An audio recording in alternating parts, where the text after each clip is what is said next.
They said I was boring, too quiet, not exciting enough for a billionaire's bed.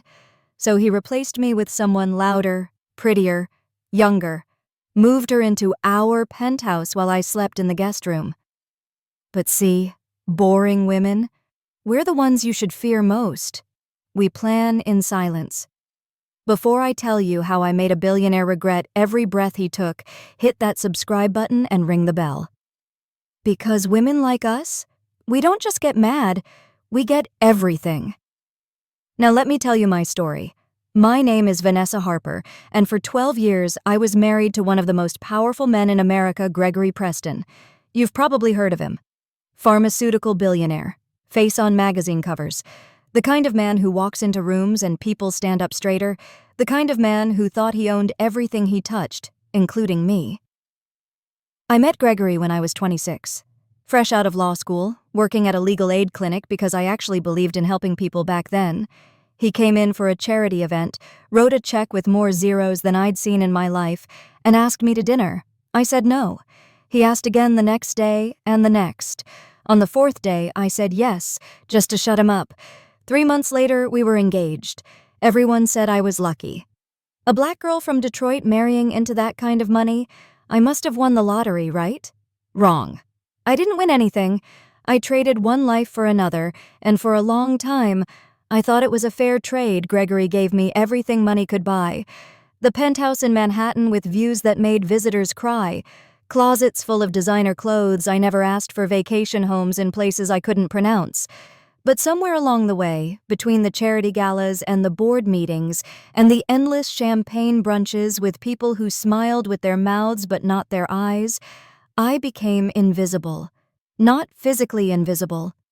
I was always there, always perfectly dressed, perfectly polite, perfectly playing the role of Mrs. Gregory Preston. But he stopped seeing me, stopped touching me like he meant it, stopped asking about my day, my thoughts, my dreams. I became part of the furniture, expensive furniture, sure, but furniture all the same. I noticed the signs about 8 months before everything exploded, the late nights that turned into overnight trips, the new cologne, the way his phone was suddenly password protected when it never had been before. The lipstick on his collar that wasn't my shade. I'm not stupid. I knew what was happening, but I didn't cry. I didn't scream. I didn't throw his clothes off the balcony like they do in movies I just watched. And I waited. The confrontation came on a Tuesday. Isn't it funny how life-changing moments always happen on the most ordinary days? We were having dinner, which itself was unusual. Gregory rarely ate at home anymore. He was cutting into his steak when he just said it. No preamble, no gentle lead-in. I want a divorce, Vanessa. I put down my fork, took a sip of wine. Why? He laughed. Actually laughed. Because you're boring. Look at you. You're like a robot. You go to your charity meetings, you read your books, you sit there looking beautiful and saying nothing interesting. When was the last time you surprised me? When was the last time you made me feel anything? I could have listed all the ways I'd tried to reach him over the past 2 years, all the date nights I'd planned that he'd canceled, all the conversations I'd started that he'd ended with his phone, all the times I'd dressed up just for him to not even notice, but I didn't. Because I realized something in that moment. He didn't want to be reminded. He wanted to be the victim in this story. He needed me to be the villain so he could justify whatever he was about to do next. "What do you want?" I asked, my voice steady. "I want you to move into the guest room. I need space to figure things out." I should have known then, should have seen it coming. But even I wasn't prepared for what happened 3 days later when she moved in. Her name was Stephanie Cole. 28 years old Instagram influencer with 2 million followers who posted bikini photos and inspirational quotes. She definitely didn't write herself. Blonde hair, white skin, the kind of bubbly personality that feels like a salt before your first coffee, and Gregory moved her into our home. Not into a hotel, not into one of his other properties, into our penthouse, into what used to be our bedroom. I'll never forget the sound of her heels clicking on the marble floor that first morning. I was having coffee in the kitchen when she bounced in wearing one of Gregory's shirts and nothing else. She saw me and actually giggled. "Oh my God, you must be Vanessa. Greg told me so much about you. This is like so not awkward, right? We're all adults here." Greg. She called him Greg. In 12 years of marriage, I'd never called him Greg. I smiled. "Welcome to my home, Stephanie." She started redecorating the next day. My art came down. Her neon signs went up. My classical music was replaced with whatever auto-tuned nonsense was trending. She threw parties every weekend, filled the place with people half my age who called me ma'am when they bothered to acknowledge me at all. And Gregory? He paraded her everywhere. Restaurants, galas, business dinners.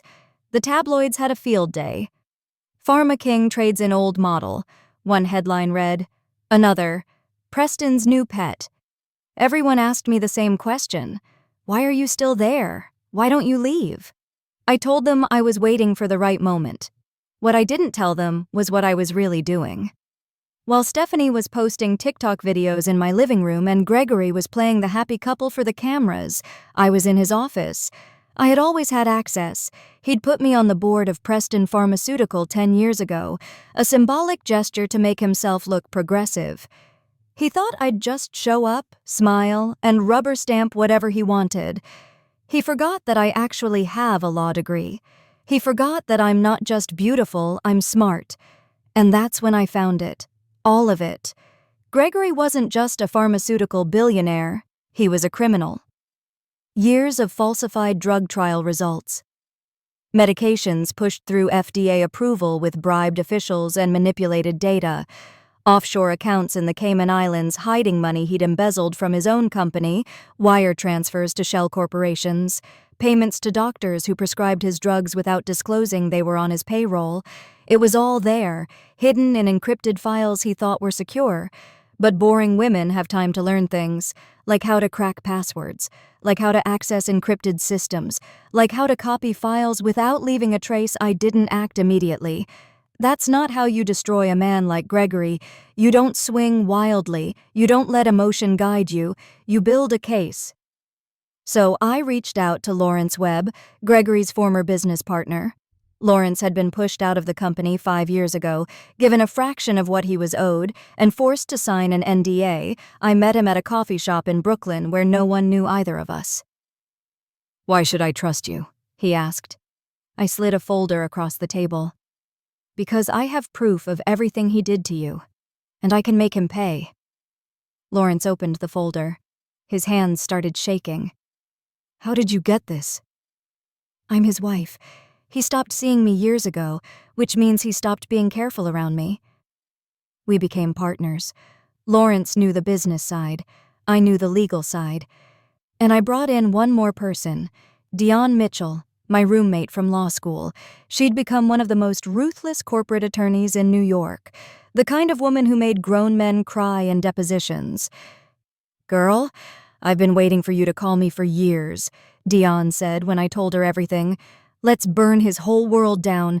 It took 3 months to build the case, 3 months of gathering every piece of evidence, 3 months of identifying witnesses, employees Gregory had wronged who were willing to testify, 3 months of coordinating with federal investigators who'd been looking at Preston Pharmaceutical for years, but never had enough to move forward. 3 months of sleeping in that guest room, walking past Stephanie's giggling face, enduring Gregory's smug superiority. But I never broke. Not once. The board meeting was scheduled for a Thursday morning. Gregory had called it himself, planning to push through some new business initiative. He had no idea I'd filed a motion as a board member to add items to the agenda. He had no idea that Lawrence had been quietly buying up shares through various holding companies. He had no idea that 3 other board members had already seen previews of what I was going to present. Gregory walked into that boardroom with Stephanie on his arm, actually brought his mistress to a board meeting. He was wearing a custom suit that probably cost more than most people's cars, and he had that smile, that confident, untouchable smile. Then he saw me sitting at the head of the table. "Vanessa, what are you doing in my chair?" "It's not your chair anymore, Gregory. Please, have a seat. You're going to want to be sitting down for this." I watched the color drain from his face as I laid it all out. Every crime, every falsified document, every bribed official. I had receipts, I had recordings, I had testimony. The other board members sat in stunned silence as I presented years of fraud. Stephanie tried to leave, tried to just walk out of the room. 2 federal agents who'd been waiting outside stopped her. Turns out, she wasn't just a mistress. She'd been helping Gregory move money through her various LLCs and social media businesses. Young and dumb, but criminal all the same. "You can't do this," Gregory said, his voice cracking. "You're my wife." "Not for much longer," I replied. "And even if I were, did you really think I'd protect you?" "You called me boring, Gregory. You humiliated me. You brought another woman into my home. You forgot the most important rule: never underestimate a woman you've scorned." The vote was unanimous. Gregory Preston was removed as CEO, effective immediately.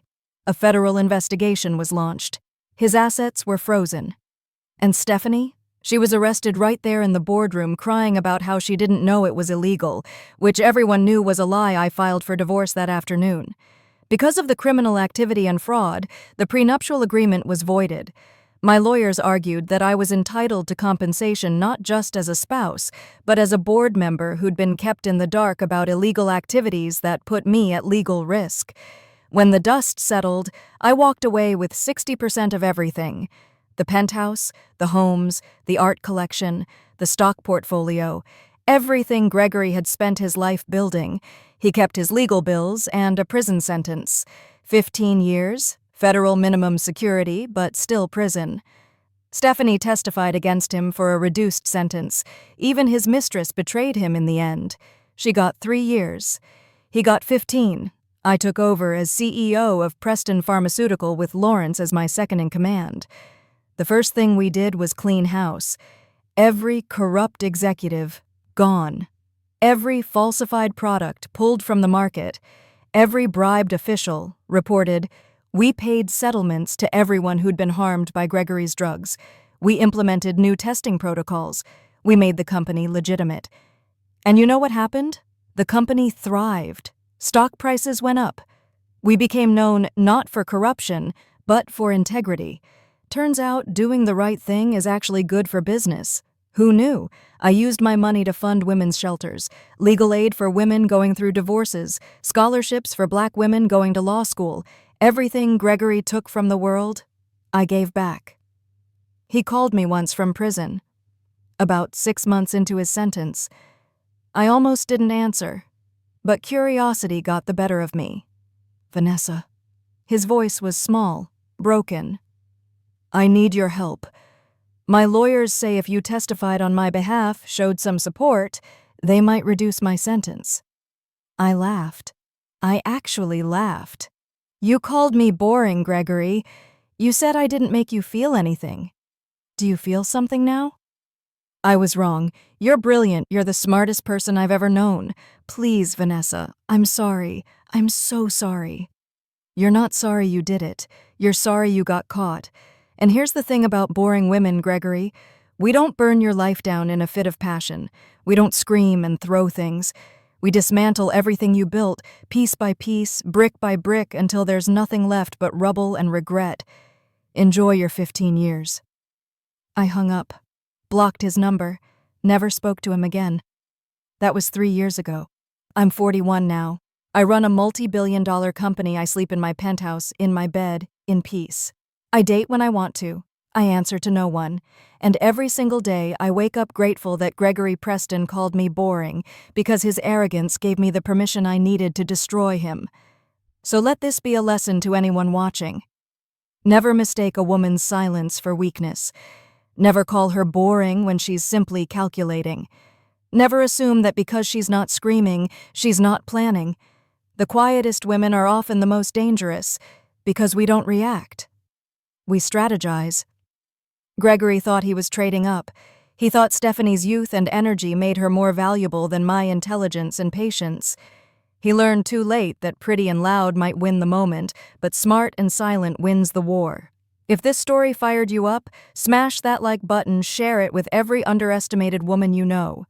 Drop a comment telling me what your payback would be, because trust me, I want to know. Subscribe, because I've got more stories of women who didn't just survive, they conquered. Women who took everything they were given and turned it into power. See you in the next one. And remember, boring women? We're the ones you should fear most.